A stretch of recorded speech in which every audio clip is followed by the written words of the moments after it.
소망적입니다. 나는 믿음의 사람입니다. 나는 주 안에서 행복합니다. 아멘. 놀라운 믿음의 역사가 저와 여러분에게 있기를 주님의 이름으로 축복합니다. 우리 옆에 분들과 인사 한번 나눌까요? 주님의 이름으로 축복합니다. 한마디만 더 할까요? 함께 예배드려서 행복합니다. 이렇게요. 예, 감사합니다. 사람이 즐겁지 않으면, 기쁘지 않으면 모든 일들은 힘겹고 어려워서 결국은 그 일을 그만두게 되더라고요. 신앙생활을 오래 함에도 불구하고 왜 신앙생활이 재미가 없을까? 신앙생활 이게 뭘까? 매일 부담스럽고 힘들다면 어떻게 평생 드려야 될 예배를 매일 드릴 수 있겠습니까? 실제로 오늘 말씀의 제목인 하나님이 주신 순전한 즐거움, 이 책은 게리 토마스 책의 제목입니다. 쾌락, 하나님이 주신 순전한 즐거움. 그리고 이 책의 원제는 영어로 pure pleasure입니다. pure pleasure. 그러니까 플레저긴 한데, 세상 사람들이 누리는 그런 플레저긴 한데 그 앞에 pure라는 단어가 붙어서, 우리 한국에 보면은 참기름 할 때 꼭 그렇게 쓰더라고요. 순참 뭐 이런 참기름 뭐 이렇게, 진짜 참기름이겠죠. 뭐 정말 가짜 아니라고. 우리나라 사람 하도 가짜에 속은 어떤 기억이 나니까 이건 가짜 아니라고 얘기할 때, 순참기름 할 때 순 같은 그런 말이 바로 오늘 pure pleasure, 하나님이 주신 순전한 즐거움이다라는 겁니다. 이 게리 토마스 책이 우리 교회도 있는데요. 영성에는 색깔이 있다, 뭐 이런 쾌락, 이런 책들 여러분 한번 읽어보시면 신앙에 대해서 다시 한번 이 즐거움, 쾌락이라는 것이 무엇인지에 대해서 좀 새롭게 깨닫게 됩니다. 제가 이 쾌락이라는 것을 왜 이야기하냐면은, 우리가 육체, 그다음에 혼, 영, 이 세 가지로 만들어졌는데, 결국 인간이 육과 혼과 영, 이 세 가지 속에서 즐겁지 않으면, 아니면 쾌락을 느끼지 못하면 우리 인생이나 우리의 삶은 결코 재미있는 인생이 아니다라는 겁니다. 그러니까 우울하게, 힘들게, 답답하게 뭐 이렇게 인생을 살다 만다는 겁니다. 쾌락이라는 단어는 한자로 유쾌할 쾌에 즐거울 낙입니다. 그러니까 쾌락이라는 말이 그 자체로 나쁜 말이 아니라 정말 유쾌하고 즐거운 상태를 이야기할 때 쾌락이다라고 이야기합니다. 그래서 누군가가 쾌락에 대해서 얘기를 했는데요, 이 말 참 마음에 와닿더라고요. 쾌락하면 비윤리적인 느낌을 받지만 실제 뇌 안의 쾌락 시스템은 생존에 꼭 필요한 장치여서 지금까지 퇴화하지 않고 맹렬히 작동하고 있다. 인류 생존에 꼭 필요해 강력한 쾌감 반응을 일으키는 요인을 생존 아이템이라고 하는데, 다음에 세 가지와 같다. 생존 아이템이랍니다. 그래서 이 세 가지가 뭐냐면, 첫째는 먹는 욕망, 이게 가장 강력하대요. 왜냐하면 우리는 먹어야 삽니다. 먹지 않으면 죽습니다. 두 번째는 사랑의 욕망이라고 합니다. 사랑의 욕망이라는 것은 남자와 여자가 사랑을 나누지 않으면 다음 세대가 지탱될 수가 없습니다. 셋째는 힘에 대한 욕망인데, 힘이 있어야 내 가족, 내 조직을 지킬 수가 있습니다. 그러니까 우리가 육체적으로 쾌락, 즐거움이라는 것은 먹는 즐거움, 먹는 욕망, 사랑의 즐거움, 사랑의 욕망, 권력에 대한 즐거움, 권력에 대한 이 욕망과 쾌락이 있을 때 우리가 이 세상을 살아나갈 수 있다라는 겁니다. 그런데 이렇게 육체적인 쾌락만 있는 것이 아니라 우리 혼적인 쾌락도 있더라고요. 에피큐로스, 여러분 아마 학창 시절에 들어보았을 겁니다. 행복에 대해서 이야기하고 쾌락에 대해서 이야기한 쾌락주의자인데요, 이 사람은 쾌락을 위해서 세 가지가 필요하다고 합니다. 마음에 맞는 사람들과 함께는 동료의 우정이 필요하대요. 두 번째, 자신들이 좋아하는 일을 할 수 있는 자유. 그리고 세 번째, 차분하게 자신의 내면과 대화할 수 있는 사색이 필요하대요. 참 맞는 것 같죠? 누군가 나와 함께 우정을 나눌 수 있는 친구가 필요합니다. 그래서 여러분 교회 안에서 셀과 아니면 다른 뭐 비슷한 동년배, 비슷한 사람들끼리 좋은 우정을 가져야 됩니다. 제가 교회를 보니까요, 교회에 처음 오는 것은 말씀의 은혜 받고 뭐 예배나 이런 것 때문에 오는데요, 교회 계속 남아있는 건 친구 때문에 남아있더라고요. 그래서 함께 신앙생활하는 사람이 참 중요합니다. 우정이 필요해요.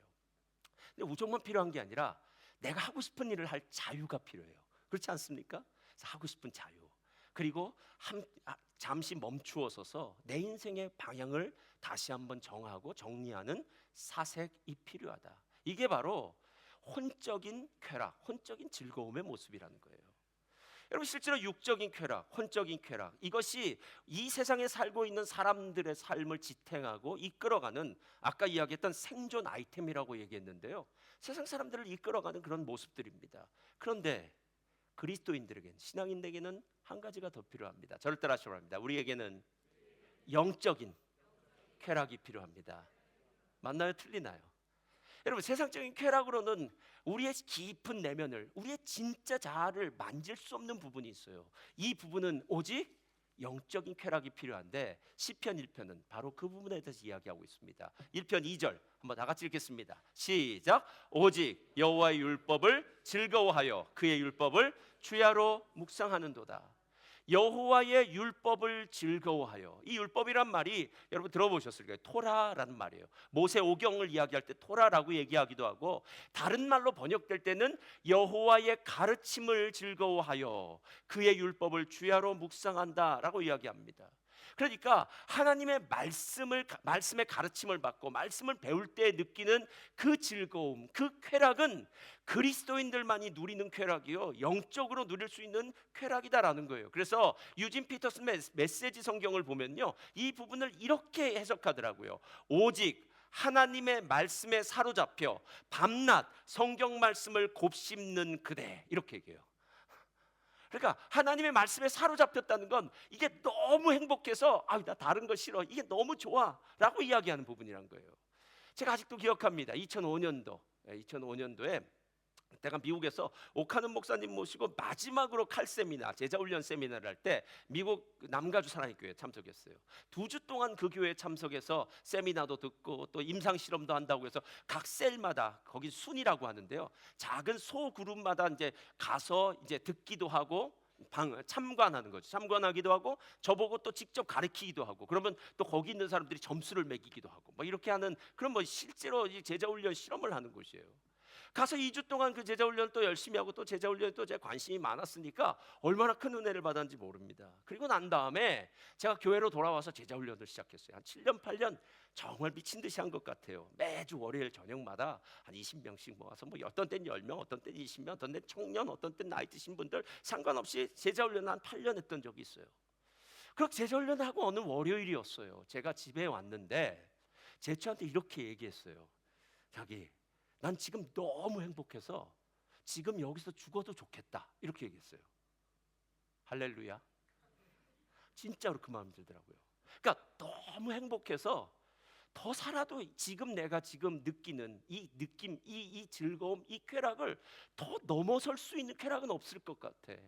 아마 그때 제자훈련을 하면서 제가 가르치기도 했지만 어떤 말씀에 대해서 다시 제가 듣기도 하고 말씀의 은혜가 막 느껴지니까요, 그날 저녁은 잠을 잘 수가 없더라고요. 그러면서 지금 그냥 여기서 죽어도 좋겠다라고 생각하는 그만큼의 느낌. 여러분, 영적인 기쁨이라는 것이 어떤 특별하고 신비한 어떤 것을 경험해서가 아니라 성경적으로 본다면 말씀의 기쁨이에요. 말씀의 기쁨. 그래서 그 말씀이 내 안에 들어왔는데 말로는 형용할 수 없는 기쁨이 속에서부터 솟아나요. 그리고 힘이 생겨요. 그리고 내 상황과 처지를 보면 너무 힘들어서 답답해요. 우리 삶 가운데 답답한 일 얼마나 많습니까? 경제적인 문제가 될 수도 있고, 가정의 문제도 될 수 있고, 건강의 문제가 될 수도 있고, 관계의 문제로 어려움을 당하는 사람도 많습니다. 근데 그 모든 문제가 하나님이 주신 이 말씀의 은혜를 받는 그 순간 모든 게 다 덮어지는 것. 하나님, 나 지금 여기서 죽어도 좋습니다 라고 이야기하는 그 감격과 감사의 고백이 나오는 그 순간이 있더라는 거예요. 이게 바로 영적인 쾌락, 영적인 즐거움이다라는 겁니다. 그럼 제가 묻겠습니다. 이 영적인 즐거움을 얻으려면 그냥 딱 있으면 얻어지나요? 그건 없어요. 세상에 어떤 가치 있는 일도 노력하지 않고 애쓰지 않고 선택하지 않고 얻어지는 일은 없습니다. 우리 교회도 바이올린을 하고 이렇게 음악을 하는 분들이 계십니다. 그런데 실제로 우리는 그분들이 나와서 음악을 하는 것만 보면서 와 박수를 치죠. 바이올린을 할 때 얼마나 아름답습니까? 그 선율이. 근데 우리는 못 보는 게 있어요. 그 사람들이 평생 그걸 얼마나 열심히 처음부터 그 훈련을 했을까? 그 훈련이 결코 쉽지 않았을 겁니다. 가치 있는 일이었기 때문에 훈련했고, 가치 있는 일이었기 때문에 희생했고, 희생하고 훈련했기 때문에 그들의 인생 가운데는 그 아름다운 연주가 나오듯이, 정말 하나님 앞에서 오늘 우리가 누려야 되는 이 말씀의 기쁨, 말씀의 쾌락을 누리는 것도 그냥 누려지지는 않는다라는 거예요. 오늘 시편은 두 가지로 이야기하고 있어요. 첫째로, 다 같이 읽겠습니다. 첫 번째요. 시작. 옛사람과의 단절이 필요합니다. 자, 옛사람과의 단절이라는 것은 옛성품이라는 거예요. 저와 여러분은 모두 다 죄인입니다. 자, 우린 뭐라고요? 자, 우리는 죄인으로 태어났고 죄인으로 살다가 결국은 죄의 값인 사망의 길을 갈 수밖에 없는 존재입니다. 근데 웬일인지 웬 은혜인지 우리가 어느 날 주님을 만났습니다. 그리고 그 주님이 우리에게 이렇게 말씀하세요. 내가 너의 죄를 대신 십자가에서 져 주었고 내가 너의 죽어야 될 자리를 대신 죽었다는 거예요. 그리고 그 죄값을 예수님이 다 갚아주시고 너는 나를 믿기만 해라. 내 안에서 함께 죽고 내 안에서 함께 살면 된다. 이제 다음 주에는 우리가 오랜만에 또 성찬을 뗄 텐데요. 성찬, 세례라는 그 의미는 바로 예수님과 함께 죽고 예수님과 함께 산다라는 것. 그러니까 나는 죽을 수밖에 없는 죄인인데 예수님 때문에 의인이 되고 구원받게 되었다는 그 놀라운 사실. 그러나 잊지 말아야 될 것은 그럼에도 불구하고 나는 아직 육신을 가지고 있는 죄의 속성이 아직도 내 안에 머물러 있는 죄인이라는 거예요. 우리는 이 시편 1편을 보면요 이런 얘기를 할 확률이 높습니다. 1편 다시 한번 볼까요? 다 같이 읽겠습니다. 시작. 복 있는 사람은 악인들의 꾀를 따르지 아니하며 죄인들의 길에 서지 아니하며 오만한 자리에 앉지 아니하고.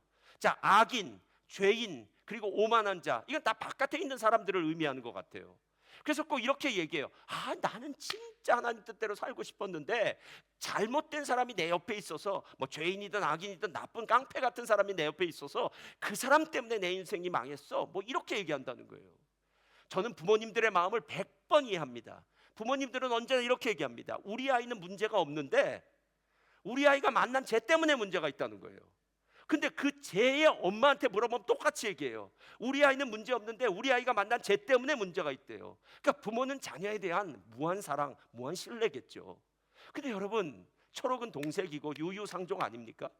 그 둘이 그렇게 만난 이유는요 서로 맞았으니까 만났겠죠. 전혀 다른 사람이 만나는 경우는 없습니다. 여러분, 제가 알고 있는 어떤 사람은 향수 냄새를 아주 극도로 싫어하는 사람이 있습니다. 향수 냄새를 맡으면 머리가 아프대요. 참 신기해요. 어떻게 머리가 아픈지. 우린 참 좋은데 향수 냄새는 머리가 아프대요. 자, 이 향수 냄새가 나면 머리가 아픈 이 사람 옆에 향수를 좋아하는 사람이 함께 있을 수 있겠습니까? 큰일 없습니다, 여러분. 예전에 어느 분이 그러더라고요. 목사님, 제가 담배를 딱 끊고 나니까 담배 냄새가 제일 싫더라고요. 치사하죠, 이런 사람. 지도 옛날엔 폈으면서. 그러면서 담배 핀 사람 펴는 게 싫다고 막 이래요. 여러분, 실제로 함께 길을 가기 위해서는 한 마음이 맞아야 돼요. 옆에 있는 사람이 문제가 아니에요. 죄인, 악인, 악인의 꾀, 죄인의 길, 오만한 자, 옆에 사람이 문제가 아니라 내 안에 있는 죄성이 옆에 사람과 함께 찰떡처럼 딱 맞아서 내가 그 길을 선택하고 그 사람과 함께 길을 가다가 결국 멸망의 자리로 가게 된다라는 거예요. 제가 예전에 다니던 그 교회는 처음 이민을 처음 갔는데요. 교회 앞에 이렇게 이 아치처럼 이 기둥이 붙어 있는데 거기에 잠언서 4장 23절 말씀이 붙어 있더라고요. 잠언서 4장 23절 말씀 뭔지 아십니까? 한번 펴주시겠어요? 잠언서 4장 23. 다 같이 읽겠습니다. 시작.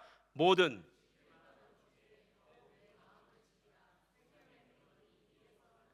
자, 이 말씀 붙어 있었어요. 생명의 근원이 이에서 남이라.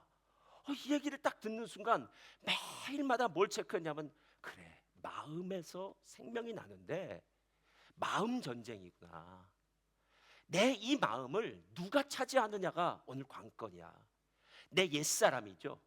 그러니까 아직도 죄인 같은 내 옛사람이 내 마음에 계속 주인으로 있으면 나는 내 옆에 있는 죄인, 악인, 오만한 자와 함께 짝짝꿍이 맞을 거고, 내 옛사람, 내 죄성, 이게 예수님과 함께 십자가에 죽으면 그 자리에 예수님이 내 안에 사시게 되고 예수님이 내 마음의 주인이 되시고 사시게 되면 내 옆에 악인이든 죄인이든 오만한 자든 어떤 사람이 내 옆에 와도 그 사람에게 반응하지 않는다라는 거예요. 반응하지 않는다는 거예요. 제가 이 사실을 다시 한번 보면서 맞아 이 말이 맞아라는 거예요. 내 안이 문제예요. 그리고 나서 제가 오늘 시편 1편의 말씀을 해석한다고 생각하는, 설명한다고 생각하는 시편 14편 1절의 말씀을 보니까 이렇게 얘기하더라고요. 다 같이 읽겠습니다. 시작. 어리석은 자는 그의 마음에 이르기를 하나님이 없다 하는도다. 그들은 부패하고 그 행실이 가증하니 선을 행하는 자가 없더라. 옆에 사람이 문제인 줄 알았는데 아니에요. 내 마음에 하나님이 없으니까, 내 마음의 주인이 아직도 나니까, 죄인인 내가 주인이니까 옆에 있는 죄와 함께 어우러져서 죄의 길로 가게 만들더라라는 겁니다. 우리의 문제가 어디에 있는 줄 아십니까? 우리의 문제는요, 마음 지키는 것에 실패하기 때문에 그래요. 제가 아까 처음에 얘기했죠. 우리가 죄인이라는 것을 잊으면 안 됩니다, 여러분. 그래서 마틴 루터는 이렇게 얘기했어요. 우리는 죄인임과 동시에 의인이다. 하지만 의인임과 동시에 죄인이다라는 거예요. 그러니까 어떨 때는 죄인이라고 얘기할 때 할렐루야 아멘이라고 얘기하고, 어떨 땐 죄인이라고 할 때 맞습니다라고 얘기하는데, 제가 보기엔 이렇게 생각하시면 돼요. 하나님이 보시기에는 죄인일까요, 의인일까요? 이수정 집사님 안 계시네. 하나님 보시기엔 의인입니다. 왜냐하면 하나님은 나를 보실 때 예수님을 통해서 보시기 때문에. 자, 절대 하지 바랍니다. 하나님이 보실 때는 의인입니다. 그래서 우리는 감사하는 거예요. 하나님이 나를 보실 때마다 예수님 통해서 보니까 의인이에요. 그런데 내가 나를 볼 때마다는 죄인이라고 생각해야 돼요. 그래야 예수님을 필요로 해요. 여러분, 우린 평생 예수님밖에 없습니다. 어떤 자리에도 예수님을 붙들고 가는 사람은 승리하는 거고요, 어느 사이엔가 예수님을 잊어버리고, 나는 구원을 분명히 받긴 받았어요. 어느 사이 내 인생의 어느 순간인가 내가 감격하고 눈물을 흘리고 예수님이 십자가를 붙들고 받았어요. 근데 신앙생활을 하다 보니까 어느 사이인가 십자가도 잊어버리고 예수님도 잊어버렸어요. 그냥 구원받은 상태로 평생 있었던 것 같아요. 이건 착각입니다. 끊임없이 내 자신이 누구인가를 내 스스로 알게 되면, 그때 나는 예수님이 필요합니다. 나는 죄인입니다. 예수님이 필요합니다. 이건 사도 바울의 고백과 똑같습니다. 오호라, 나는 곤고한 자로다. 누가 이 사망의 몸에서 나를 건져내랴. 여러분, 실제로 오늘 이야기가 왜 중요하냐면요, 우리의 인생 가운데 우리 안에 있는 이 죄성의 문제가 해결되면, 우리 주변에 무슨 일이 벌어져도 우리는 그 주변에 있는 일과 상관하지 않고 하나님의 율법, 하나님의 말씀을 기뻐하는 자의 자리에 갈 수 있게 되더라는 거예요. 그러니까 마음 지킴이 첫 번째입니다. 마음 지킴이 첫 번째예요. 여러분이 악인의 영향력을 그냥 보시면 안 돼요. 왜냐하면 악인은 얼마나 무시무시한가 하면은 우리의 삶 가운데 정말 뭐라 그럴까요? 그 틈을 노리고 틈새 가운데 오는 거예요. 예전에 어느 분이, 제가 알고 있는 분이셨어요. 이 분이 한국에 수술을 받으러 이제 나가신다고 그러더라고요. 그래서 나가셨어요. 수술을 받으러 나가서 이제 돈을 들고 나갔습니다. 수술을 받으려면 돈이 필요하니까 수술을 받으러 갔는데, 병원에 가서 의사한테 보니까 아직 수술을 받을 때가 안 됐습니다라고 해서 그 돈을 그냥 뭐 놓고 있었는데, 수술비를 안 썼으니까 있을 거 아니에요, 은행에 있었는데, 그분이 한국에서 수술을 안 받고 그렇게 돌아오려고 하니까 옛날에 알던 사람이 있었는데, 옛날에 알던 사람이 제야의 주식 고수였습니다. 그럼 어떤 일이 벌어졌는지 감이 가시죠? 그 수술 받으려 한 돈은 다 주식에 투자했습니다. 그 제야의 주식 고수가 자기 얘기를 하니까 그 말에 솔깃해서 거기다가 다 집어넣었어요. 제가 그분을 만날 때 1년이 지난 후였는데요, 물어봤습니다. 1년 동안 주식에 넣어놨던 거 어떻게 많이 올랐습니까? 별로 안 올랐다고 그러더라고요. 그때 그 당시엔 제가 별로 얘기하지 않고 그냥 지났던 적이 있어요. 그런데 여러분, 그거 아세요? 세상에서 들려온 그 많은 얘기들은, 그 말들을 일컬어 우리는 정보라고 얘기해요. 정보. 정보의 특징이 뭐냐면요, 어떤 사람에게는 맞고 어떤 사람에게 틀릴 수도 있어요. 상황마다 다 틀립니다. 게다가 정보라는 건 대개 과거에 기반을 두고 있어요. 앞으로 벌어질 일은 정말 모릅니다, 여러분. 그런데 믿음의 사람들은 정보에 의해서 움직이는 사람이 아니라 말씀에 의해서 움직이는 사람이에요. 말씀을 일컬어 우리는 진리라고 얘기해요. 정보는 우리에게 돈을 가져다 줄 수도 있고 성공하게 할 수도 있지만, 이건 훗날을 장담 못합니다, 여러분. 그런데 말씀은 틀려요. 말씀은 과거와 현재와 미래, 어제나 오늘이나 영원토록 동일한 예수님처럼 진리는 변하지 않아요. 근데 믿음의 사람이 정보에 의해서 움직여지느냐 아니면 말씀에 대해서 움직여지느냐, 이게 중요하다는 거예요. 왜 말씀을 지켜야 되는 줄 아십니까? 내 말씀에 만약에 내 마음에 만약에 말씀이 딱 자리 잡고 있다면, 흔들리지 않는 기초가 딱 되어져 있다면 어떤 정보가 들어와도 그 정보를 걸러낼 수 있는 힘이 있겠죠. 근데 내 마음에 마음을 지키지 못하고 요동치는 마음 같다면은요, 야 누가 뭐 여기 뭐 여긴 자녀 교육 많이 하니까요, 야 어느 학교가 좋다더라, 아니면 뭐 어느 학원이 뭐 보냈더니 뭐 점수가 올라갔다더라, 뭐 이거 하면 좋다더라, 뭐 여기 뭐 이런 세상의 얘기, 정보의 얘기에 내 마음이 계속 흔들리다가 뭐 이것도 선택하고 저것도 선택하다가 결국에 나중에는요, 내 인생이 후회하는 인생이 될 수밖에 없다라는 겁니다. 마음을 지키는 것. 여러분, 이 죄인이 의인으로 바뀌어진 건 예수님밖에 없고요, 예수님이 이 마음의 중심에 딱 계셔서 진리의 말씀이신 예수님으로 말미암아 어떤 정보가 들어와도 흔들리지 않는 마음 지킴, 이게 첫 번째 필요하다는 거예요. 그래야 악과 죄와 오만함이, 그런 사람들이 아무리 붙어서 정보를 전해준다고 해도 내 마음이 흔들리지 않아요. 그리고 난 다음에 두 번째, 이제 중요한 게 나옵니다. 둘째로 다 같이 읽겠습니다. 시작. 더 큰 즐거움을 위해 훈련이 필요합니다. 제가 한국 축구를 보면서 뭐 여러 가지 여러분들도 보셨을 거예요. 한국 축구를 보면서 이런 생각이 들었어요.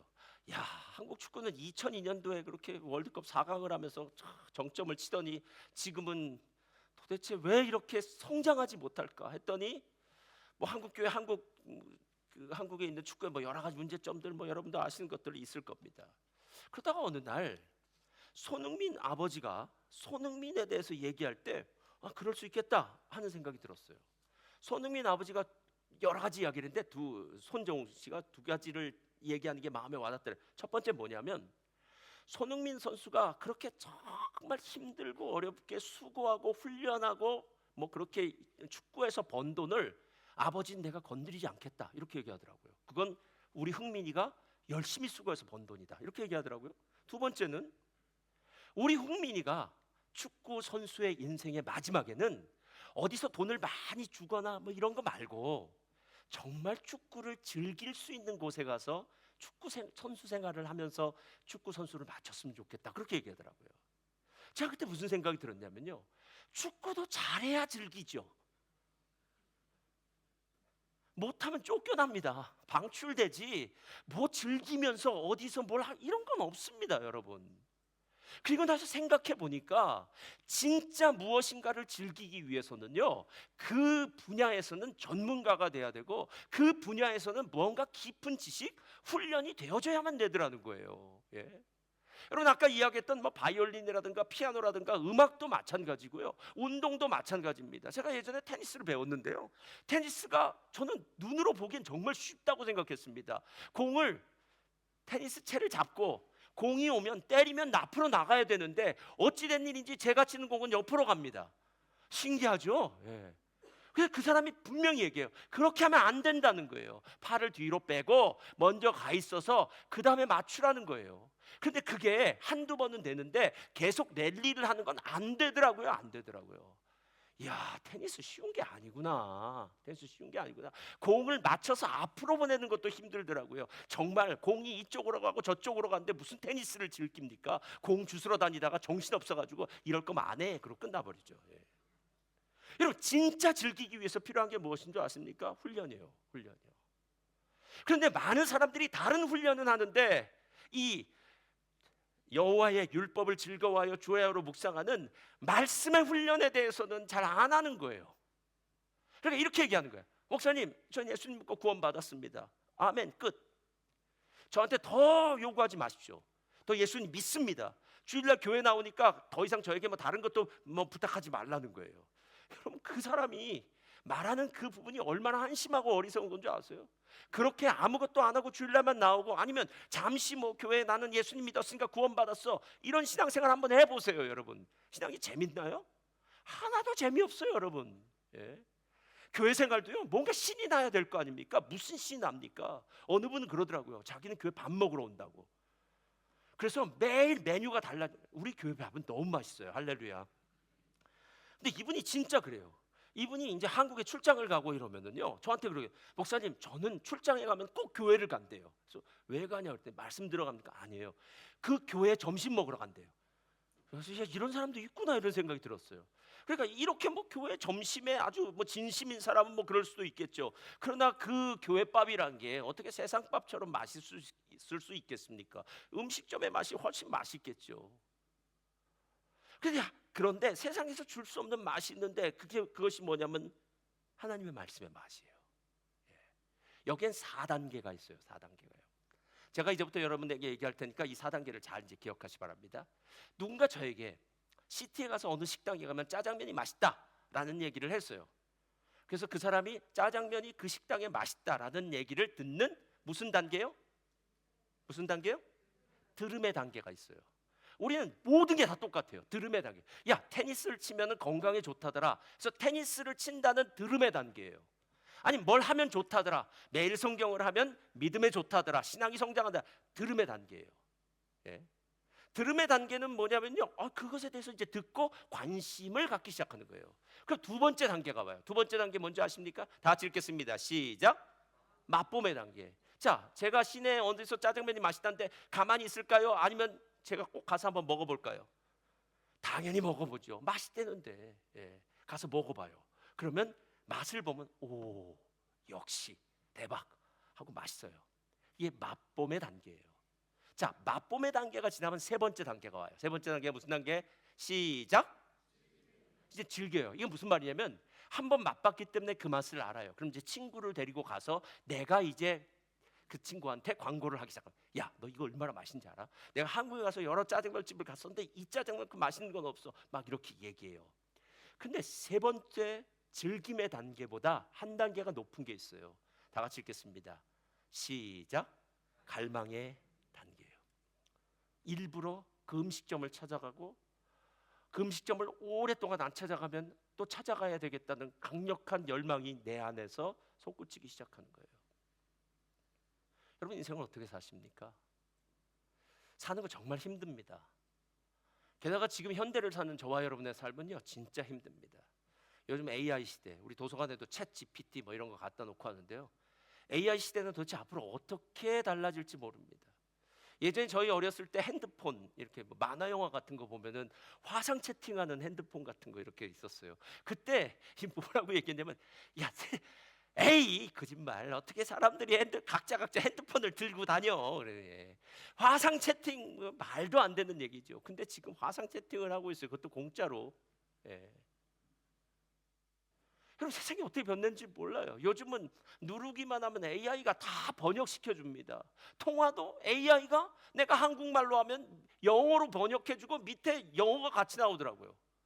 이 시대가 도대체 어떻게 변할지 몰라요. 지금도 급변하게 변하고 있는데 앞으로 5년, 10년 지나고 난 다음에 정말 어떻게 변할지 우리도 모릅니다. 우리가 지금 일하고 있는 이 직업이 시큐어한지 안 한지도 몰라요. 우리 자녀들을 어떻게 키워야 되는지도 몰라요. 예전에는 어떤 게 법에 저촉되는지, 법을 어기는 것인지에 대한 그 개념도 이젠 법이 막 달라져야 되는 시대가 와요. 한 치 앞도 내다볼 수 없어요. 그럼 여러분 한 치 앞도 내다볼 수 없는 불확실한 세상을 그럼 어떻게 살아가시겠습니까? 예. 여행을 가는 것은 두 가지 형태의 여행이 있어요. 하나는 가이드가 함께 붙는 여행이 있고요. 하나는 자유여행이 있습니다. 제가 가이드가 붙는 것도 가고 자유여행도 가봤는데요. 모르면 가이드랑 가는 게 최고입니다. 왜냐? 가이드가 다 인도해 주기 때문에요. 자유여행은 내가 다 책임져야 됩니다. 그런데 내가 만약에 그것을 너무 잘 안다면 자유여행은 내가 마음껏 즐기는 것이 돼요. 그러니까 신앙은 마치 내 인생 가운데 가이드가 필요한 아직 연약한 신앙이 될 수도 있고 아니면 모든 것을 잘 알아서 그것을 충분히 누리는 신앙도 될 수 있는데 우리는 매일 아직도 들음의 단계에서 멈춰서서 맛봄의 단계에 멈춰서서 가이드가 꼭 필요하고 누가 도와주면 아 맞아 이런가 보다 정도 생각하지 진짜 말씀의 깊은 맛을 깨닫지 못하고 그 말씀의 능력 안에서요 자유롭지 못한 우리들의 모습 여러분 정말 이걸 어떻게 생각하시겠냐는 거예요. 예. 말씀을 왜 훈련해야 된다고요? 말씀을 훈련하면 훈련할수록요 우리가 그 말씀의 깊은 곳에서 더 큰 보화를 캐낼 수 있습니다. 꼭 이런 거랑 똑같아요. 여러분 아침에 일어나서 우리가 하나님 말씀을 봅니다. 말씀을 볼 때 이렇게 얘기해요. 하나님 오늘도 내 삶을 하나님이 인도하여 주십시오. 이렇게 하고 말씀을 봐요. 근데 그 말씀 가운데 오늘 내 삶 가운데 일어날 어떤 일에 대해서 써 있을 때가 있어요. 참 신기하죠? 내가 오늘 누군가 바이어를 만나거나 누군가를 만나게 되는데 오늘 이거 만날 때는 이렇게 해야 된다라는 게 딱 나오면요, 그 말씀이 나의 삶의 길잡이가 돼요. 그리고 그 말씀대로 내가 오늘 하루를 승리하며 살아요. 그럼 저녁에 무슨 기도를 드린 줄 아십니까? 하나님 감사합니다. 하나님께서 오늘 말씀을 통해서 내 삶을 인도해 주셔서 감사합니다. 그리고 난 다음에 밤에 잘 때 이런 생각을 하게 돼요. 내일은 무슨 말씀이 나올까? 내일은 무슨 말씀이 나올까? 이게 말씀에 대한 갈망이에요. 그 맛을 알기 때문에 더 큰 맛을 갈망하기 시작하는 거예요. 그냥 이번 주도 그렇고 다음 주도 그렇고 주일날 예배는 매일 있는데 예배를 하냐, 요즘 인터넷도 많은데, 아닙니다 여러분. 그 많은 것이 아니라 진짜 내게 필요한 그 말씀이 하나님의 보배 창고로부터, 보화 창고로부터 우리들에게 내려오는 그것을 내 스스로 건져내고 끌어낼 수 있는 그 힘, 그 능력이 우리들에게 필요하다라는 거예요. 저는 이 갈망의 단계가 얼마나 감사한지 몰라요. 여러분들은 어떤지 모르겠는데요, 저는 매일 성경 한 30년 했습니다. 매일 성경을 30년 하면서요, 어떤 때는 힘들고 어려운 때도 많았는데요, 가장 매일 성경이 행복할 때가 있었어요. 그게 언제냐면 내 인생이 가장 힘들 때, 고난 가운데 있을 때, 그때는 빨리 내일이 왔으면 좋겠어요. 하나님이 내일은 무슨 말씀을 하시나? 하나님, 난 이 고난 가운데서 빨리 벗어나고 싶은데 내 힘과 내 능력으로는 고난을 벗어날 수 없어요. 하나님, 어떻게 했으면 좋겠습니까? 하나님, 말씀을 보내주십시오 하고 기도하고 그 다음날 아침에 일어나서 성경을 딱 피면 그 다음날 하나님께서 내 삶 가운데 정말 놀라운 축복의 말씀을 주시더라라는 겁니다. 여러분, 신앙인의 삶은 강물을 거슬러가는 연어와 똑같은 것 같아요. 죽은 물고기와 살아있는 물고기의 차이점은 한 가지밖에 없습니다. 죽은 물고기는 그냥 물에 떠내려가는 거예요. 살아있는 물고기는 상류를 향해서 치고 올라가는 힘이 있습니다. 배도 마찬가지겠죠. 만약 배를 그냥 가만히 놔둔다면 죽은 물고기처럼 하류로 떠내려갈 거예요. 그러나 배의 모터를 켜고 상류로 방향을 돌리면 그때부터 상류를 향해서 올라갈 거 아니겠냐는 거예요. 말씀은 오늘, 또 말씀에 훈련받은 것은 오늘 우리의 삶을 그냥 세상의 방식대로 흘러가는 것이 아니라 세상을 거슬려 올라가게 하는 하나님의 능력이다라는 거예요. 지난주에 새로 오신 분이 얘기를 하는데 참 은혜 받았어요. 오늘 여기 어떻게 오시게 됐냐고 했더니 우리 둘째 아들이 여기 오고 싶다 그래서 왔다는 거예요. 그래서 그리고 또 여러 가지 이유도 있지만 둘째 아들이 가고 싶다라는 게 가장 큰 이유였어요. 그래서 물어봤어요. 왜 둘째 아들이 오고 싶었냐 그랬더니 팬데믹 기간 동안 교회 잘 못 나갔다는 거예요. 오랫동안 교회를 쉬었다는 거예요. 근데 교회를 쉬면서 아이한테 성경 이야기책을 줬다는 거예요. 교회는 안 나가니까 성경 이야기책을 읽으라고. 그랬더니 첫째 아이는 성경 이야기책을 잘 안 읽었는데 둘째 아이는 성경 이야기책을 열심히 읽으면서 믿음이 생겼다는 거예요. 그러더니 이제 팬데믹도 끝나고 자기네들끼리 있으니까 심심하니까 우리 교회 나가자고 하는데 형은 교회 오랫동안 안 나가니까 난 싫다고 막 이렇게 얘기했다는 거예요. 그랬더니 둘째 아들이 형한테 이렇게 얘기했답니다. 형, 교회 안 나가면 신앙이 없는 거야. 그래서 그 둘째 아들 때문에 교회 나왔다는 거예요. 제가 그 둘째 아들이 지금 갈망의 단계에 들어갔구나. 하나님을 향한 갈망. 난 말씀을 듣고 싶어. 난 예배를 드리고 싶어. 하나님을 만나고 싶어 하는 그 놀라운 갈망이 그 아들 가운데 있어서, 둘째 아들 가운데 있어서 그 둘째 아들로 말미암아 그 가족이 모두 교회 나오는 그런 은혜가 있더라는 거예요. 사랑하는 성도님들, 신앙생활이 힘들다고요? 신앙생활이 어렵다고요? 제가 여러분에게 다시 한번 얘기하겠습니다. 여러분 연애해 보셨습니까? 연애에서 사랑하는 사람 만나 보셨습니까? 그때 그 사랑하는 사람 집에 데려다 주는 게 힘듭니까? 결혼하고 난 다음 말고요. 연애할 때 힘든 일 없습니다. 그런 일 없습니다. 그때 왜 힘들지 않았나요? 사랑하니까요. 갈망이 생기니까요. 함께 있었던 시간이 너무 행복하니까요. 또 만나고 싶으니까요. 또 만나서 함께 즐거운 시간, 그 쾌락을 누리고 싶은 그 마음이 가득 차니까 옆에 있는 모든 것들은 다 사라지고 힘들고 어려워도 잠 몇 시간 자지 않아도 피곤하지 않게 인생을 살아갈 수 있다라는 거예요. 신앙도 똑같습니다. 어떻게 하면 신앙생활을 즐겁고 행복하게 할 수 있습니까? 여러분, 오늘 성경 이야기한 것을 다시 기억해야 됩니다. 오직 여호와의 율법을 즐거워하여 그의 율법을 주야로 묵상하는도다. 오직 하나님의 말씀에 사로잡혀 밤낮 성경 말씀을 곱씹는 그대여, 이렇게 얘기하는 거예요. 그러니까 여러분이 순간순간, 우리 교회 매일 아침마다 매일 성경도 하고, 또 여러분 우리 교회 유튜브도 있으니까요, 아침마다 말씀을 펴놓고 유튜브를 듣고 그 다음에 여러분이 묵상하기 시작하면 여러분의 인생에 가장 중요한 정보가 아니라 진리가 여러분의 인생을 이끄는 삶이 될 수 있다라는 겁니다. 오늘 시편 1편이 중요한 이유가 무엇인 줄 아십니까? 시편 1편은 말씀을 선택한 사람, 말씀의 훈련을 받은 사람이 얼마나 큰 축복을 받는지를 얘기해요. 저는 시냇가에 심은 나무가 시절을 쫓아 과실을 맺으며 그 잎사귀가 마르지 아니함 같으니 그 행사가 다 형통하리로다. 예. 여러분 진짜 원하신 게 뭡니까? 여러분의 자녀들에게 원하는 게 무엇입니까? 저는요, 우리 자녀가 형통했으면 좋겠어요. 저는 제 인생도 형통했으면 좋겠어요. 요셉이 애굽에서 형통한 삶을 살았듯이 저는 그리스도인의 삶이 형통했으면 좋겠어요. 근데 그 형통함의 중심에 무엇이 있느냐? 내가 말씀의 훈련을 받았더니, 말씀을 붙잡았더니, 말씀을 외웠더니, 말씀을 묵상했더니, 말씀이 나의 삶의 진리요 나의 삶의 모든 것이라고 생각하고 그 말씀을 따라 살았더니 내 인생에 형통함이 있더라. 할렐루야. 예? 다른 무엇을 통해서 영적인 쾌락을 얻을 수 있는 방법은 없습니다. 저는 순복음 교회 목사이기 때문에요, 가끔 어떤 분이 저한테 그래요. 목사님, 순복음 교회는 신비적인 교회 아닙니까? 그때 저는 그분 신비라고 얘기할 때 신비가 어떤 의미인지 좀 정의는 해야 되겠지만, 저는 신비주의가 문제가 아니라 말씀주의입니다. 말씀이 신비한 것이고, 말씀 속에 하나님의 능력이 있는 것이고, 말씀 속에 하나님이 살아 역사하시기 때문에 말씀을 경험하게 될 때 우리의 삶에 얼마나 큰 축복이 있는지 모릅니다 라고 이렇게 얘기를 합니다. 가치 있는 일은 어렵습니다. 여러분, 가치 있는 일이 쉬운 일은 없습니다. 대신 반대로 노는 건 정말 쉽습니다. 그렇지만 놀고 난 다음에는 후회밖에는 남지 않습니다. 공부는 어렵습니다. 게임하고 노는 것은 쉽습니다. 그렇지만 그 어려운 공부를 마치고 나면 학위가 남게 되고 실력이 남게 되고, 직장에 들어가서 서티를 받았으니까요, 이 직장을 들어갈 수 있는 길이 열려진다라는 겁니다. 영적 쾌락도 똑같습니다. 하나님이 우리에게 주시고자 하는 영적 쾌락은요, 세상의 어떤 것과 비교해도 상대가 되지 않는 쾌락입니다. 즐거움이에요.